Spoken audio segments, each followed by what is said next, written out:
Good. Can you scooch in a little bit? Well, Oh, look, we're already live. We are live. We're getting adjusted here. that's okay. We don't have to have me in this. Yeah. Hey, Melissa. Hey, Amy. So I forgot to put my headphones on. Just a second. Okay, I was like, why can't I hear everybody? So we have some very special guests Yes. on. So why don't you ladies introduce yourselves? You stopped by our little table and you shared wonderful information about what you're doing in Illinois. So can you go ahead and get started with that? All right. My name is Amy Brummel, and I am a speech language pathologist that specializes in language and literacy. I I have a history of many areas of where I've worked, but I own a private practice, and I also am a clinical professor at the University of Illinois, trying to spread the word and get all of these graduate students excited about literacy.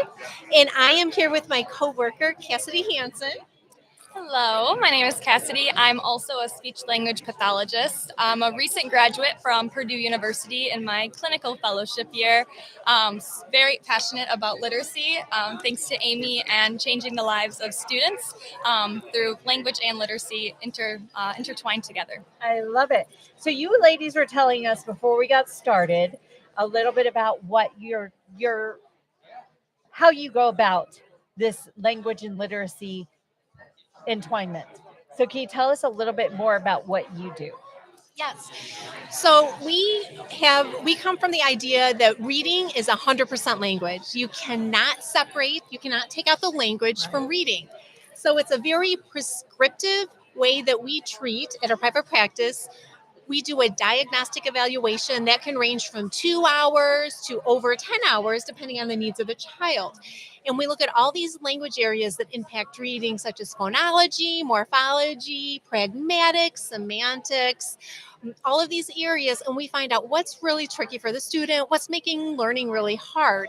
So then we develop a plan, an intervention plan for the student, and we diagnostically treat the student in those areas, and then it's very prescriptive, and then the student makes progress and they catch up, and they do great. Cassie, do you want to add anything? I think that covers it. I would just maybe add in that I think it's great because we don't just follow one curriculum. So we pull from our background as speech language pathologists, as well as current research and past research on reading. So it really pulls from both sides of it to make it really really deep for the student.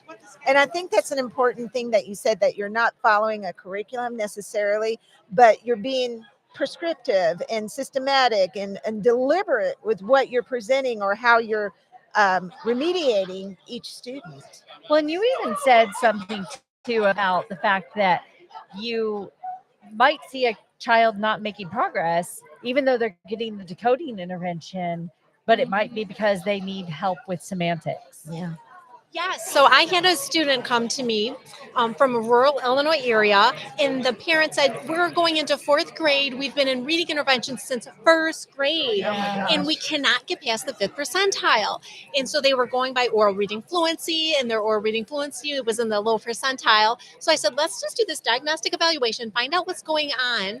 And the student had trouble with semantics. So when we read, we're always thinking, or we should be if we have enough brain power available to get past that decoding. She was a good decoder, but she did not have the word relationships where when we read, we're very predictive in like what's coming next. We see the first letter of the next word. What is that next word going to be? So we're predictive, knowing what's going to come, what belongs with that, what goes with that. She did not have that ability. So we took a summer. She did twice a week teletherapy for 30 minutes. She went to school the next year. So this was about 5 months of teletherapy. And she was taken out of reading interventions and put into honors classes because her semantics is very therapeutically receptive.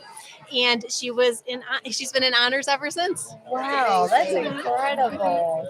Does that just make your heart feel so warm? These stories, Cassie and I are always crying with happiness. We're so, you just feel for these kids. I love that. Yeah. We've been talking a lot through our different podcasts, and several people have talked so much about the importance of oral language and how oral language seems to be a big, of course, we all know that oral language is so important, but it seems to be a missing piece in some of the things that are going on in early childhood that, parents and children need to be talking a little bit more at home, getting their iPads, away from them for a little bit and doing some conversations. So, of course, I'm not trying to tell people what to do, but that's my little helpful. soapbox. And that's the whole impact of syntax for the oral language. And Right. so, yes.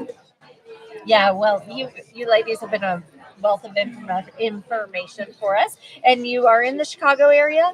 We are on the right by Naperville, Aurora Okay, area. So we have a private practice there, yes. and you both work together. We work together, and then we also are in a research partnership with the University of Illinois where we have developed an intervention for those early students who go sound by sound by sound, and how do we get them to this automaticity level? They can't get there. So we've developed an intervention of words that have high neighborhood density and high phonotactic probability, because we know that's going to increase language processing. So then theoretically, it's going to increase reading automaticity. So we researched it, and it does work, and it is better.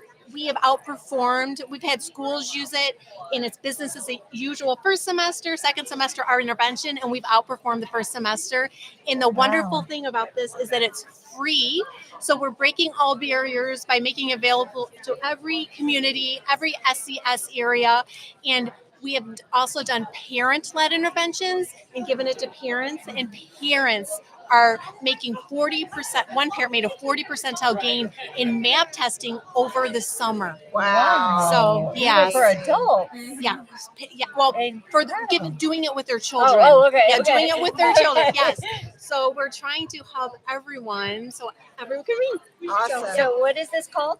It's called a phonological orthographic intervention to increase reading fluency. I need to think of a more clever name for it. We have a poster session on it. We've spoken nationally on it with Dr. Megan McKenna, who's a literacy guru. She would be an amazing person to have for writing on your podcast. Okay. But we work with her, and so yeah, it's been pretty neat. Pretty Okay. fun ride. Well, my husband comes up with acronyms on the fly. Oh. So Pointer. what's that? Call it pointer. Pointer. All right, so we've got Pointer going. Yep.